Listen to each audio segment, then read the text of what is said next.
সারা দেশ জুড়ে আমরা দেখছি যে বিভিন্ন জায়গায় ইনসিডেন্টগুলো হচ্ছে এবং কমছে না।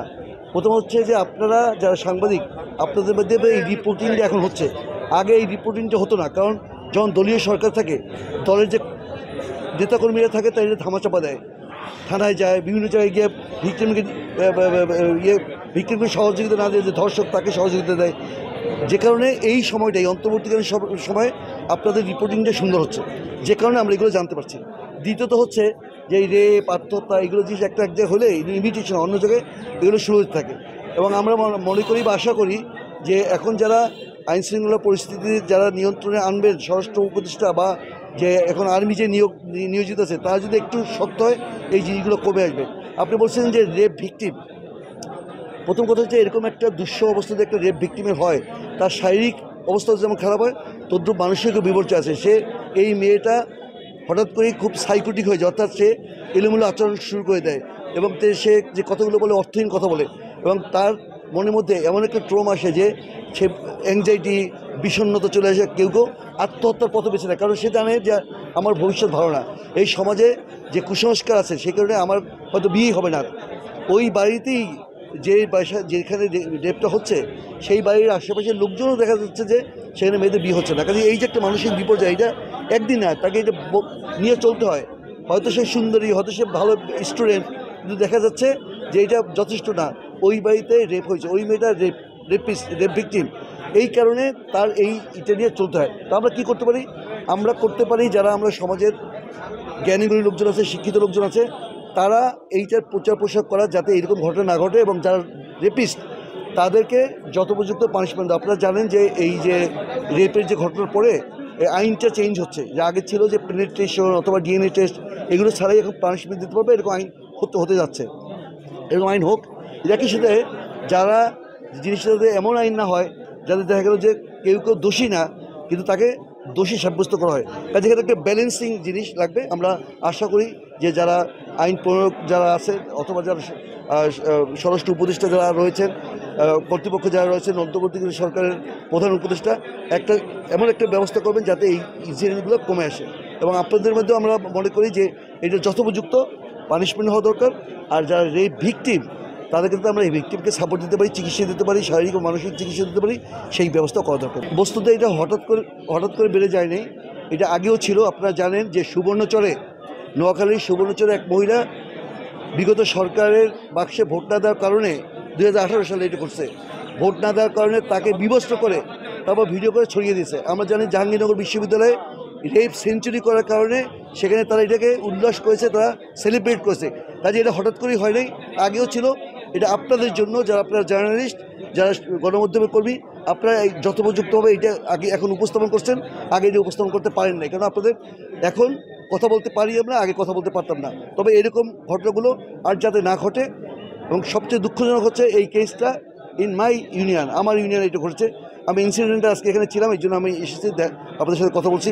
আমি যাব আমার ইউনিয়নে কিছুক্ষণ পর। তো এটা খুবই দুঃখজনক, এটা হওয়া উচিত না।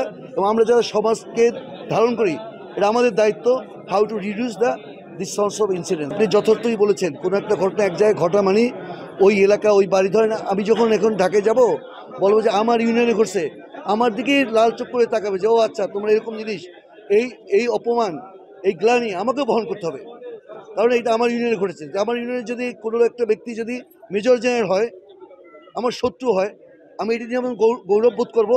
আবার কোনো একটা দুঃসংবাদ থাকে, এটা গ্লানিকর জিনিস থাকে, ওইটাকেও আমাকে বহন করতে হবে। কাজে এইটা হয়, এই জন্য এই দেশটা আমাদের সকলের, আমরা এই দেশটা এরকম আইনশৃঙ্খলা পরিস্থিতি অবস্থাতে অবনতি না হয় আমরা ধারণ করতে পারি। এরকম ঘটনা খুবই লজ্জাজনক, খুবই দুঃখজনক। সকলের চেহারার দিক তাকিয়ে দেখেন, সবার বুক বলেন, সকলের মা বোন আছে। এরকম ঘটনা কেন ঘটবে? এটা যাতে না ঘটে সেই জন্য প্রতিরোধ বন্ধ করতে হবে। আরেকটা জিনিস হচ্ছে, আমাদের দেশে ইদানিংকালে কিন্তু সুস্থ বিনোদনের কোনো ব্যবস্থা নাই। মানুষের মধ্যে যখন সুস্থ বিনোদনের ব্যবস্থা না থাকে, যখন এরকমভাবে আপনার রাজনৈতিক সামাজিক অস্থিরতা থাকে, তখন এই ঘটনাগুলো ঘটবেই, এটা অবভিয়াস। একটা সুন্দর সমাজ ব্যবস্থা যদি হয়, সুন্দর রাষ্ট্র হয়, জবাবদিহিতে থাকে, এই ঘটনাগুলো কমে যাবে। আজকে বিচার হোক 2-4টা, দেখবেন যে ঘটনাগুলো কমে যাবে। এই ঈদে জামা জুতো অ্যাক্সেসরিজের ডিসকাউন্ট।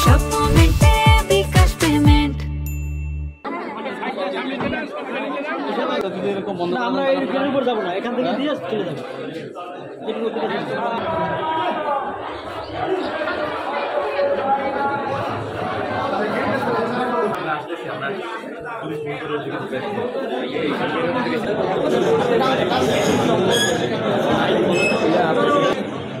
নাগরিক পার্টি এনসিপি প্রতি আজকে আমাদের এই ভিকটিম যে দেশে আসা তার খোঁজ খবর দেওয়ার জন্য আমরা এসেছি। আমাদের সাথে উপস্থিত আছেন আমাদের জাতীয় নাগরিক পার্টির সম্মানিত আহ্বায়ক জনাব নাহিদ ইসলাম। এত বৃহৎ অপরাধ যারা করছে তারা খুলে সমাজে ঘুরে দাঁড়াবে, আর যারা নির্যাতিত তাদেরকে কাছে কাছে বিচার চাইতে হবে। সমাজে এমনটা কোনোভাবেই অ্যাকসেপ্টেবল না। সাধারণত একটা ধর্ষণ মামলার তদন্তের সময় যে ডিএনএ টেস্টটা প্রপারলি হয় না, অনেক সময় 164 হয় না। তাছাড়াও এখানে যারা আই উইটনেস আছে কিনা বা কোনো হেয়ারসে উইটনেস আছে কিনা এইসব বিষয়ে তাদের তদন্ত রিপোর্ট যেন সুন্দরভাবে আসে। এই মামলা বা এই ধর্ষণ প্রমাণে যেন কোনো গাফিলতি না হয় এবং যে আসামিরা এখানে আছেন তারা যেন ন্যায় বিচার পায়। ন্যায় বিচার অর্থ হলো তারা যদি দোষী সাব্যস্ত হয় সেটাও ন্যায় বিচারের মাধ্যমে হতে হবে। সুতরাং এখানে আসামি পক্ষ, বাদী পক্ষ, সকল পক্ষ যেন ন্যায় বিচার পায়। এ পর্যায়ে আমাদের সামনে বক্তব্য রাখবেন জাতীয় নাগরিক পার্টির সম্মানিত আহ্বায়ক সাবেক ছাত্রনেতা জননেতা জনাব নাহিদ ইসলাম। প্রিয় সাংবাদিকবৃন্দ এবং প্রিয় উপস্থিতি, আজকে আসলে খুবই একটি আমাদের জন্য একটা ট্র্যাজিক নিউজ খবর আমরা পেয়েছি গতকাল, এবং এটি আমাদের জন্য অত্যন্ত দুঃখজনক যে আমরা এখন বাংলাদেশে শুধু এই ঘটনাই নয়, পটুয়াখালী আমরা এর আগে আসিয়ার ঘটনা দেখেছি, শুনেছি, এবং সাম্প্রতিক সময়ে আমাদের মা বোনদের উপরে এই সহিংসতা এবং ধর্ষণের মতো ঘটনাগুলো আমাদেরকে অনেক উদ্বেগ তৈরি করছে আমাদের ভিতরে। তো আমরা এটাও জেনেছি যে পটুয়াখালীর এই বোন আমাদের ভিকটিম, তিনি একজন শহীদ পরিবারের সদস্য। তার বাবা এই জুলাই গণঅভ্যুত্থানে শহীদ হয়েছিলেন। শুধু শহীদ পরিবারের কন্যা হিসেবেই নয়, একজন দেশের সাধারণ মেয়ে হিসেবে, সাধারণ নাগরিক হিসেবে তিনি আমাদের বোন ন্যায় বিচার প্রত্যাশা করেছেন। এবং আমরা জাতীয় নাগরিক পার্টির পক্ষ থেকেও এই যে ঘটনা, এই যে মর্মান্তিক ঘটনা, তার বিচার চাচ্ছি দ্রুত সময়ের মধ্যে সুষ্ঠু তদন্ত করে এটার বিচার, এই ঘটনার বিচার নিশ্চিত করতে হবে। এবং শুধু এই ঘটনার নয়, এই ধরনের ঘটনাকে রোধ করার জন্য কঠোরতম শাস্তির ব্যবস্থা করতে হবে। এবং সরকার যে আইন পরিবর্তনের চিন্তাভাবনা করছে বা সিদ্ধান্ত নিয়েছে, আমরা চাই সেটা যাতে দ্রুত সময়ের মধ্যে বাস্তবায়ন হয় এবং সারা দেশে এই যে নারীর প্রতি সহিংসতা এবং ধর্ষণের ঘটনাগুলো যাতে নিয়ন্ত্রণে আসে এবং এটা আমরা পুরোপুরি বন্ধ করতে পারি। দ্বিতীয়ত হচ্ছে এই ঘটনার দুইজন আসামি নাম শোনা গিয়েছে, তাদের নামে মামলা হয়েছে, এর মধ্যে একজনকে গ্রেফতার করা হয়েছে। আমরা দাবি জানাচ্ছি 24 ঘন্টার মধ্যে আরেকজন যে আসামি, সেই আসামিকে গ্রেফতার করতে হবে এবং আসামির পরিবার বা আসামির পক্ষ থেকে তারা যতই প্রভাব বিস্তারের চেষ্টা যদি করে থাকে বা ক্ষমতার সাথে থাকে, সেগুলো যাতে কোনো ধরনের বিবেচনা না এনে তাদেরকে গ্রেফতার করে বিচারের কাঠগড়ায় আনতে প্রশাসন সক্ষম হবে, এটাই আমাদের প্রত্যাশা থাকবে। যদি এমনটা না হয় তাহলে জাতীয় নাগরিক পার্টি তার জায়গা থেকে রাজপথে এই বিষয়ে অবশ্যই অবস্থান জানাবে। আমরা দ্রুত সময়ের মধ্যে আসলে বিচার কার্যক্রম দেখতে চাই এবং তার আগে 24 ঘন্টার মধ্যে সে আসামিকে যাতে গ্রেফতার করা হয়। এর পাশাপাশি আমরা এখানে হাসপাতাল কর্তৃপক্ষের সাথে কথা বলেছি, স্বাস্থ্যগত বিষয়াদি নিয়ে আমাদের যাতে নাগরিক পার্টি যারা রয়েছেন, ডক্টর, তারা কথা বলেছেন। আমরা পুলিশের সাথে কথা বলেছি, মামলার বিষয়গুলো নিয়ে খোঁজ নিয়েছি এবং পরিবারের সাথে কথা বলেছি এবং পরিবারের সার্বিক সুবিধা, সার্বিক সহযোগিতা যে কোনো ধরনের, তার আগামী ভবিষ্যৎ, শিক্ষাগত সব কিছুতে জাতীয় নাগরিক পার্টির পক্ষ থেকে আমরা তাদের পাশে থাকব এবং আমরা আশা করব সরকারের জায়গা থেকে সরকার এই পরিবারের পাশে এসে দাঁড়াবে। এবং এটি আরও উদ্বেগজনক একটি বিষয় আমাদের সামনে এই ঘটনা আসলে একটা উদাহরণ তৈরি করে যে আমাদের যে শহীদ পরিবারগুলো রয়েছে সারা দেশে, তারা এক ধরনের রাজনৈতিক এবং সামাজিক অনিরাপত্তার মধ্যে দিয়ে আসলে যাচ্ছে কিনা, এটি আমাদের ভিতরে কিন্তু প্রশ্ন তৈরি করেছে। সেই জায়গা থেকে সরকারকে অবশ্যই আইন শৃঙ্খলার এবং জননিরাপত্তা যেমন নিশ্চিত করতে হবে সকল নাগরিকের জন্য, পাশাপাশি এই পরিবারগুলোকেও এক ধরনের নিশ্চয়তা দিতে হবে, নিরাপত্তার ব্যবস্থা করতে হবে। তো সেই জায়গা থেকে আজকে আমাদের খুবই দ্রুত সময়ের সিদ্ধান্তের মাধ্যমেই আজকে পটুয়াখালীতে আসা এবং এই বিষয়গুলো আজকে আমরা এখানে সাক্ষাৎ করলাম। প্রাথমিকভাবে আমরা 24 ঘন্টা দেখব যে 24 ঘন্টার মধ্যে আসামি গ্রেফতার হচ্ছে কিনা এবং মামলার কার্যক্রম এবং বিচারের কার্যক্রমটা দ্রুত বিষয়ে আগাচ্ছে কিনা। যদি সেটা না হয় তাহলে আমরা আমাদের মতো রাজপথে এই বিষয়ে প্রতিবাদ জানাই। আমাদের সারা দেশে যেখানে এই ধরনের ঘটনাগুলো ঘটছে, জাতীয় নাগরিক পার্টির পক্ষ থেকে সেখানে যারা স্থানীয় আমাদের নেতাকর্মীরা রয়েছে তারা কিন্তু তাৎক্ষণিকভাবে এই সকল ঘটনাতে প্রতিক্রিয়া জানিয়েছে, সেই পরিবারগুলোর পাশে দাঁড়িয়েছে। আমরা মূলত আজকে এখানে এসেছি যে এই একটি ঘটনার জন্যই নয় কেবল, বরং সারা দেশে যে ঘটনাগুলো ঘটতেছে সামগ্রিকভাবে সেটার প্রতিবাদ জানান। এবং আমাদের যে বোন, যে ভিকটিম, তিনি নিজেই এটা বলেছেন যে তিনি শুধু তার নিজের জন্য না, সারা দেশের মেয়েদের যাতে নিরাপত্তা নিশ্চিত হয় এবং যারা এই ঘটনাগুলোর শিকার হচ্ছে, সহিংসতার ধর্ষণের শিকার হচ্ছে, সেটা যাতে কঠোর শাস্তি নিশ্চিত করা হয়। তো আমরা সারা দেশে এই ঘটনাগুলো আমরা জাতীয় নাগরিক পার্টির পক্ষ থেকে আমরা তত্ত্বাবধান করছি এবং সরকারের কাছে, স্থানীয় প্রশাসনের কাছে আমাদের নেতাকর্মীরা সেই বিষয়ে কাজ করছে। সরকারের উচিত এই বিষয়টা আসলে তদন্ত করা আরও ভালো করে, যে এত অল্প সময়ে এই বিষয়টা নিয়ে এত কেন ঘটনাগুলো ঘটছে।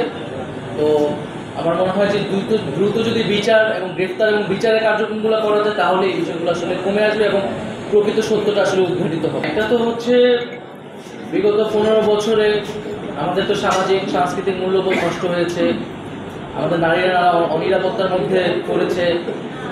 নারীদের যে নিরাপত্তার বিষয়টা, সেই জিনিসটা তো আসলেই গত 15-16 বছরে আমাদের সমাজে, আমাদের আইনি কাঠামোতে আসলে উপেক্ষিত হয়েছে।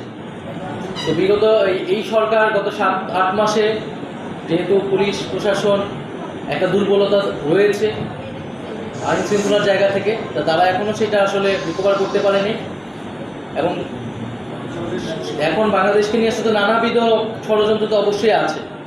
তো এই ঘটনাগুলো সেই ষড়যন্ত্রের অংশ কিনা সেটা আমরা এখনই এই মুহূর্তে বলতে পারবো না, কিন্তু আমাদের এখন যে একটা কাজ, এই ঘটনাটাকে থামাতে হবে, এই বিষয়গুলোকে থামাতে হবে, আইন শৃঙ্খলা পরিস্থিতি আরও উন্নত করতে হবে, কঠোর করতে হবে আমাদের নারীদেরকে। এবং যেই নারীরা এই জুলাই আন্দোলনে প্রধান শক্তি ছিল, তারা রাজপথে নেমে আন্দোলন করেছিল এবং তাদের যে সাহস সেটাই কিন্তু অন্য সবাইকে আসলে উৎসাহ দিয়েছিল এবং এই আন্দোলনকে সফলতার দিকে নিয়ে গেছিল। ফলে এই জুলাই আগস্ট বিপ্লবের পরে এই বাংলাদেশে নারীদের নিরাপত্তা নিশ্চিত হবে, এটা আমাদের সর্বোচ্চ প্রায়োরিটি, সর্বোচ্চ এজেন্ডা। সরকারকে এ বিষয়ে আমরা আরও কঠোর অবস্থান নেওয়া, আরও দায়িত্বশীল অবস্থান নেওয়ার জন্য আহ্বান জানাই। আমরা আমাদের জায়গা থেকে এটা বলতে পারি এবং মিডিয়াকে তাদের জায়গা থেকে দায়িত্বশীল আচরণ করতে আমরা বলবো, বা সামাজিক সোশ্যাল মিডিয়া আমরা যারা ব্যবহার করি, এটা আমি যতটুকু জানি এটা আইনগতভাবেও এখানে বাধা নিষেধ আছে। বা তো ভিকটিমের পরিবার, তাদের নাম বা তাদের এই পরিচয় যাতে আমরা মিডিয়া বা সোশ্যাল মিডিয়ায় সেটা প্রচার না করি এবং তাদের সামাজিক নিরাপত্তার বিষয়ে আমরা একটা রাজনৈতিক দল হিসেবে অবশ্যই পরিবারগুলোর পাশে থাকবো, আমাদের বোনের পাশে থাকবো। সরকারের জায়গা থেকে আমরা প্রশাসনকেও বলেছি এবং সামনে তার একাডেমিক ক্যারিয়ার আছে, পরীক্ষা আছে, সেই জিনিসগুলো যাতে, সেই বিষয়গুলো যাতে বাধাগ্রস্ত না হয়, সেটাও যাতে এখানকার যে প্রশাসন, সেই প্রশাসন যাতে এটা নিশ্চিত করে সর্বাত্মক। আতঙ্কের বিষয় দেখেন, এই ঘটনাটা শুধু শহীদ পরিবার হিসেবেই নয়, ধর্ষণের ঘটনা আসলে ঘটতেছে সারা দেশব্যাপী। আমরা এর আগে আসলে ঘটনা দেখেছি। তো এটা সার্বিকভাবে দেশের জননিরাপত্তাটা নিশ্চিত করতে হবে, দেশের নারীদের নিরাপত্তাটা নিশ্চিত করতে হবে এবং শহীদ পরিবারের ক্ষেত্রে যে রাজনৈতিক, আমি যখন সরকারে ছিলাম সেই জায়গা থেকে আমি কাজ করেছি তখন, এবং আমাদের জায়গা থেকে আমরা আমাদের পার্টির পক্ষ থেকেও সরকারের সাথে এই বিষয়ে আমরা কথা বলেছি, যাতে এই যে স্থানীয় যে থানাগুলো আছে, পরিবাররা যদি কোনো ধরনের রাজনৈতিক সমস্যায় পড়ে বা তাদের নিরাপত্তা যদি সমস্যায় পড়ে, তারা যাতে এখানে নিরাপত্তা প্রদান করে তো সেই জায়গা থেকে সরকার যদি এই ঘটনা থেকে হয়তো তারা তাদের যে কার্যক্রম সেই কার্যক্রম হয়তো আরও বৃদ্ধি করবে শহীদ পরিবারদের প্রতি, এটাই আমাদের